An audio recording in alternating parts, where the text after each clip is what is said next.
อ่านนะเป็นวางนี่เนาะสุกสุดจะม้วนแต่เป็นตัวมันไม่ขี้อะไรเต้เปล่าเลยจะมาอยู่อันยาอยู่ บอกขี้อะไรแห่ตื่น นี่ แร แหละ ก มันจองกันป่ะนี่ แม่น เหี่ยวมันจองกันแล้วมัน มีม้วนไหน ปลายโลนึงโลฟาร์มนี่แหละ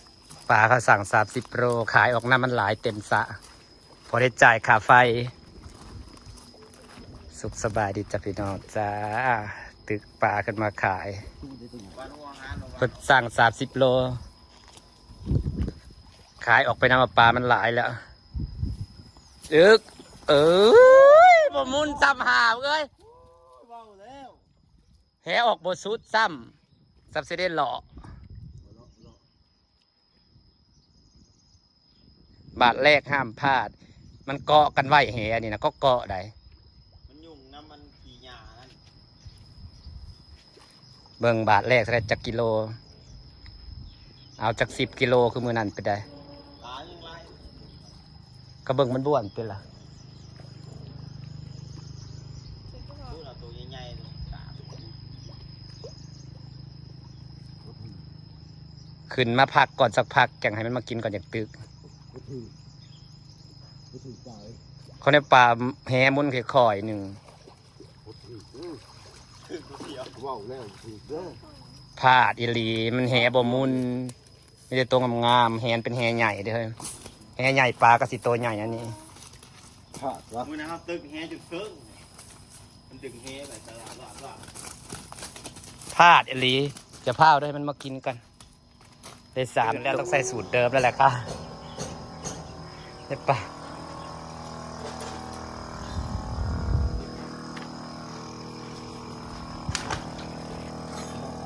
ตึกปลาขายจ้า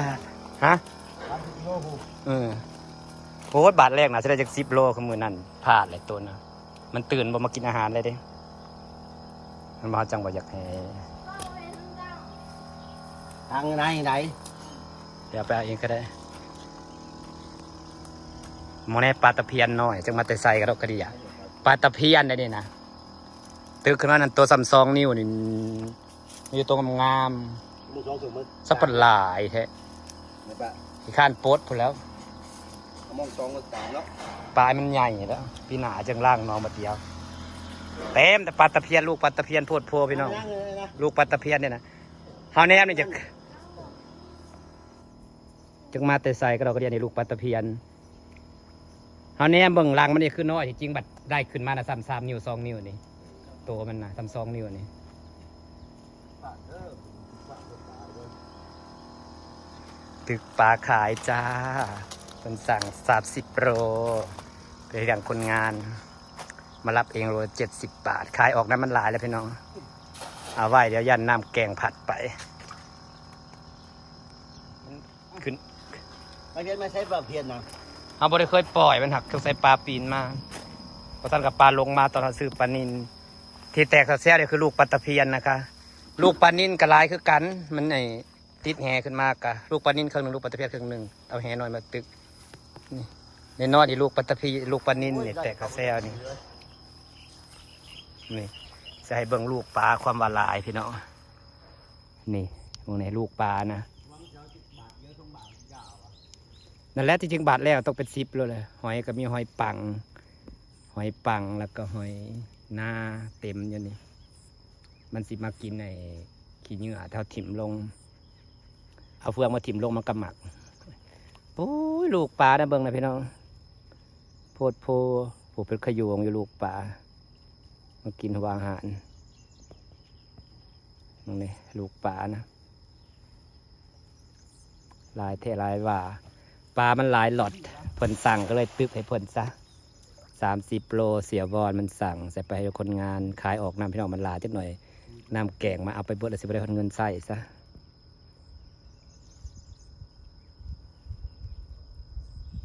นี่มันในลูกปลาแล้วพี่น้องสอนบอกปลาอาจจะแตกซะแซ่แล้วคือลูกปลาตะเพียนเดี๋ยวจะมาแต่ใส่ปลาตะเพียนเป็นปลาที่แผ่อยู่แล้วเนาะจริงๆครับบริปล่อยปลาตะเพียนคือสิ่งมันติดกันมาหรือเปล่า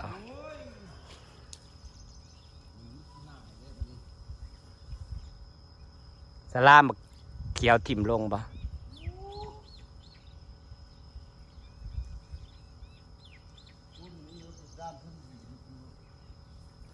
เขาถิ่มลงแต่ได้แจ2 แจแล้วหน่อยหนึ่ง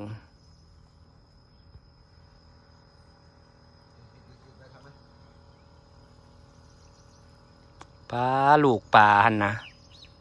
จะเบิ่งขยงลูกปลาอันนี้ลูกปลานิ่นเบิ่งก็ออกก็เป็นลูกปลานิ่นหลายๆจังหวะอยากได้ห้ำมะเกลือเพิ่นให้เพิ่นใหญ่อยู่นี่สิไปหาซื้อห้ำมะเกลือเพิ่นก็จะได้ใหญ่ไวลูกปลานิ่นนี่แหมหัวอาหารเต็มเลยนะแต่จริงนางหวานเม็ดน้อยลงไปนำแล้วเม็ดน้อยนะเบิดแล้วเหลือแต่เม็ดใหญ่แบบนี้ใส่ใหญ่ลูกปลานินใส่ใหญ่ก็มีลูกปลาตะเพียนลายแห้งเลยผัวลูกปลานะแล้วเห็นมันตื่นรอบแรกอะไรจะได้ปลายข้าว30 โล ไป ปลาใส่พอดีงามในปลานะเฮ้ยตัวนี้ได้บ่หาขีด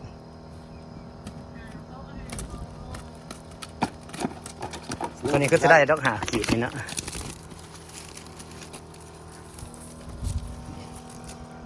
ต้องได้ต้นได้นะตัวก็สิมาเพื่อก็ยังมันก็ถามดูนี่ ขาดอีกซาปลายตีตายขายออกน้ำพี่น้องไอ้ปลาก็ได้ ตัวนี้น้อยหลายตัวนี้น้อยถืออยู่แม่ถืออยู่ ใส่หน่อยนะนี่แฮดอันนี้น้อยเดี๋ยวปลาตะเพียนติดขึ้นมา ตัวนี้มันถือใหญ่นะ ถ้าแตกแซ่บๆปลาตะเพียนขนาดเขาไม่ได้ปล่อยแมงลายปานนี้ขัดปีหน้ามันสิบ่ปานไปสั่งเตยปลาตะเพียนนะหักไปขายสวยแต่ปลาตะเพียนหัก เอาตัวกระบอกลูกขายเลยลูก ไออยู่ในน้องไอโหลนนะตัวใหญ่ๆเดี๋ยวปลาตะเพียนเลยมีแต่ไส้นี่นะมีแต่ไส้สัมปานินนี่แหละ ปลาเขามันบุตรเถื่อนเนาะน้องมันใหญ่เลย บอกกันเฮาเกลือหัวอาหารมันก็สิใหญ่แต่ว่า แล้วปล่อยให้มันตี บอกกันเฮาเกลือหัวอาหารมันก็สิใหญ่แต่ว่า ไป ปลาตะเพียนนะ ใหญ่เลย เขาขายโลเท่าไหร่ปลาตะเพียนวะ ชักกระดิ่งเลย บอกโอ้โหมันหลายไปนี่ครับเอาหัวอาหารมาเกลือมันใหญ่เป็นได้ซะผู้หลายแท้ๆหาซื้อห้ำก่อนบ้านห้ำมีคนขายห้ำอยู่ดอกไม้สวยๆอย่าให้เสียชื่อเสียงนะคะตึกเป็นซีบดอีกแล้วจะได้เห็ดใหม่อีกแล้วค่ะดูสิมะฮุ่งเขาดก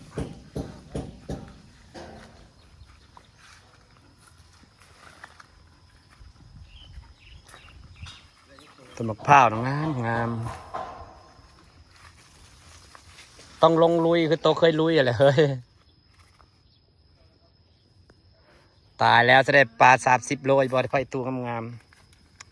จะได้ปลา30 โลเขาไปปลูกกันเจือนมันไปไหวจะได้ปลา30 โลหรือเปล่าล่ะคุณ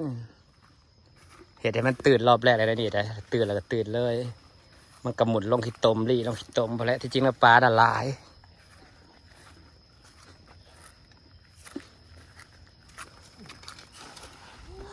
ตึกตอน11 โมงเพิ่นจะมาเอาตอนเที่ยงเนาะปลาแล้วเสียบอลมันสั่งไว้30 โลนะคะไปเกลือไปให้คนงานเพิ่นแต่เฮาได้สิตึกได้30 โลอยู่ปะ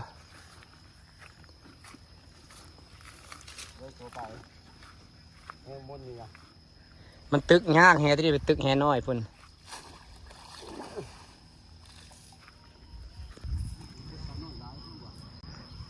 คอยสะออนแต่ความงามของต้นมะพร้าวอยู่แล้วมันใหญ่แห่งใหญ่แห่งงามยิ่งโตยิ่งสวยมีแมลงอะไรแมงสางใหญ่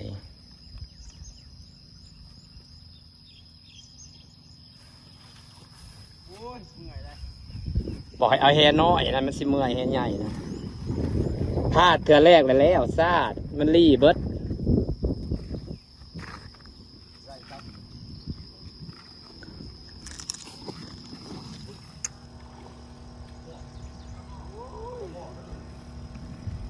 โอ้ยแล้วถึงผมบ่นอยู่ มันเลยเบาะรถจังใดมันรอดเนาะมันคิดตมหลายครับวะเพราะว่าคิดตมหลายแล้วมันหมุนลงคิดตมเนาะ มันสู้นี่มันเลยโลก เบิ่งปลาได้คือว่าแตกแซ่ๆอยู่เอาบ่ได้หมมันหมุนมันดิกลงคิดตมเบิ่งดิกลงคิดตมวันนี้ปัดแหกวดผ่านกับกวดผ่านหัวไปแล้วกันแล้วเนาะเฮ้ย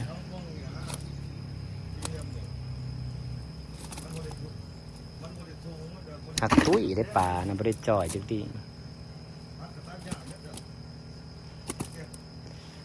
ขนาดทำบริคอยได้เกลือหัวอาหารมันยังสิกลัวหัวอาหารเนาะสำสิตุ้ย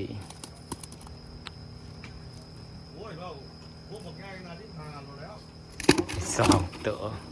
ง่ายได้ไหมจริงอ่ะ ได้มันปลดง่ายพร้อมเนาะ ไม่หรอก โอ้ยคือตัวใหญ่เลยประจักษ์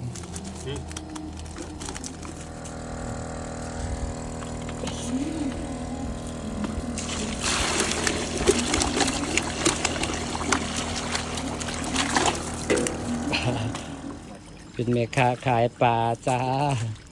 เหมือนปลาได้แต่งามๆซะงามแท้ตัวใหญ่ดีนี้แต่จะขีดวะ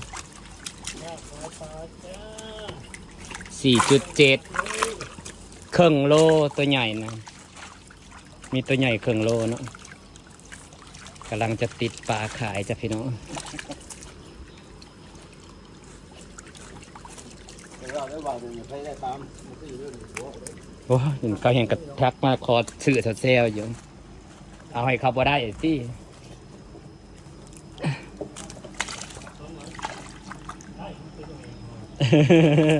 เพิ่งเอาเองคิดครึ่งราคาตีนต่างคนต่างไปเอาปลาขายปลาจะขายปลาจ้า20 กิโลพอได้ค่าไฟแพงส่วงนี้